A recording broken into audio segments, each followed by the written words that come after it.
Como boa parte dos psicopatas, Aileen Wuornos sofreu experiências traumáticas durante a sua infância, além de ter convivido em um ambiente familiar para lá de conturbado. Quando Aileen nasceu, seus pais, ainda adolescentes, sua mãe, por exemplo, tinha apenas 15 anos de idade, estavam separados. O casal já possuía outro filho, Kate Wuornos.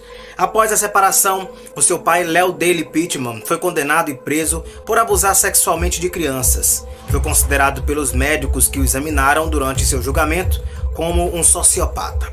Acabou enforcando-se na prisão em 1969. Sua mãe, Diane Wuornos, queixando-se de bebês chorosos e infelizes, decidiu abandoná-los e entregá-los a seus pais, os avós maternos de Aileen. Com 6 anos de idade, em uma brincadeira de mau gosto com seu irmão mais velho, deformou seu rosto por ter sofrido uma queimadura com fluido de um isqueiro. Segundo a própria Aileen, praticou reiteradas vezes sexo com seu irmão mais velho. Coincidentemente ou não, engravidou aos 14 anos.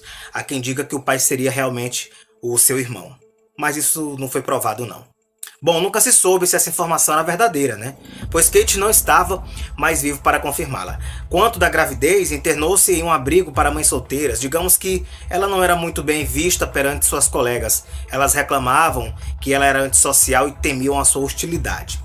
Com o nascimento de seu filho, entregou para adoção. Aileen nunca aceitou o fato de seus avós não serem seus pais verdadeiros, aliado ao fato de que exercia uma educação severa. Assim que sua avó faleceu, a sua mãe ofereceu a recebê-la juntamente com o seu irmão. Ambos, claro, recusaram o convite. E diante desse contexto, Aileen decidiu abandonar a escola e prostituir-se. Sua casa era um carro abandonado e, quando não estava se prostituindo, drogava-se constantemente. E com o passar do tempo, seu irmão faleceu em razão de um câncer na garganta e seu avô, Laurie, acabou se suicidando. Mudou-se para a Flórida e casou-se com um sujeito muito mais velho. O casamento, claro, foi muito rápido, repentino. Seu ex-marido divorciou-se em razão de ter conhecimento de que Aileen teria agredido a cabeça de um barman com um taco de sinuca. A partir daí, então, iniciou a sua carreira criminosa. Antes de inaugurar sua senda de assassinatos, envolveu-se em crimes de roubo, falsificação, embriaguez ao volante e também porte ilegal de arma de fogo. Aos 18 anos, ela já utilizava nomes falsos para despistar seus antecedentes criminais. Aos 30 anos, conheceu em um bar GLS a sua alma gêmea, Tyria Mowry. Acabaram namorando e viviam de forma inseparável. Aileen seguiu prostituindo-se para manter a própria subsistência, apesar de não ter deixado de lado os assaltos e furtos. Afinal, eles eram mais rentáveis, né? Bom, especialistas consideravam que Aileen era doente mental e sofria de transtorno de personalidade fronteiriça, borderline, cujos sintomas mais conhecidos são instabilidade emocional, autodepreciação, insegurança, impulsividade e comportamentos antissociais, mas plenamente capaz de entender suas ações. Aileen não ficou mundialmente conhecida somente por seus roubos e furtos. Não, ela também era uma serial killer. Ela costumava vitimar seus clientes de prostituição que normalmente lhe abordavam nas estradas. Eram todos eles homens de meia idade. Bem, as autoridades policiais demonstraram que as suas vítimas foram mortas por disparos de arma de fogo, sempre com um revólver de calibre 22, à exceção do corpo de Peter Sians. Todos foram localizados dentro de veículo ou perto de algum automóvel.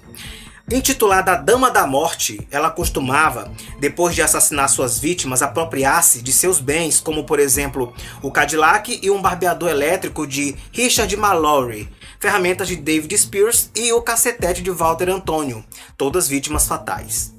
Tyria Mowry, sua namorada, sabia de tudo isso e, por pressão da própria polícia, acabou fazendo com que Aileen confessasse via telefone que estava sendo interceptado pela polícia a autoria de alguns assassinatos.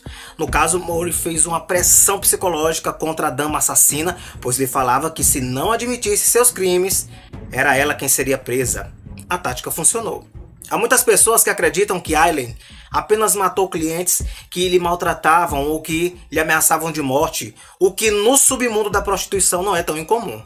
Agora, o fato de Richard Mallory, um dos assassinados, já ter cumprido uma pena de 10 anos de reclusão, também por crime sexual, acabou fazendo com que diversas pessoas acreditassem na sua inocência, realizando protestos nas ruas, chegando ao ponto de redigirem uma carta à Suprema Corte da Flórida requerendo um novo julgamento.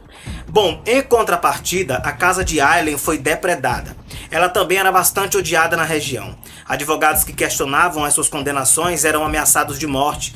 Independentemente das manifestações públicas, Aileen tornou-se uma caótica e católica rigorosa, rogando perdão para familiares de suas vítimas, e achava que dessa forma Jesus não a rejeitaria depois da sua morte. Em janeiro de 92, Aileen Wuornos foi levada a julgamento, claro, pelo homicídio de Richard Mallory. A acusação, capitaneada pelo promotor John Tanner, apresentou diversas testemunhas. Todas eram especialistas e forneceram declarações técnicas e precisas. O depoimento do Dr. Arthur Bottin, responsável pela autópsia do corpo da vítima, foi extremamente prejudicial à defesa. Bottin relatou que a vítima agonizou entre 10 e 20 minutos antes de morrer.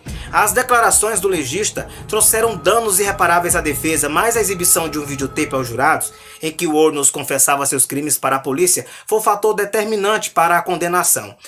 O resultado foi desastroso. A acusação derrubou história a história, apontando todas as mentiras e inconsistências do relato. Wuornos fez um escândalo e evocou a quinta emenda, que é direito de permanecer calado e evitar autoincriminação, por 25 vezes. Estava de fato condenada. Após 2 horas de deliberação, o júri considerou Wuornos culpada de todas as acusações, incluindo homicídios em primeiro grau e assalto à mão armada. Aileen Wuornos não foi mais a julgamento, tampouco contestou as acusações de assassinatos das demais vítimas. Em menos de um ano, março de 92 e fevereiro de 93, foi condenada a mais 6 penas de morte.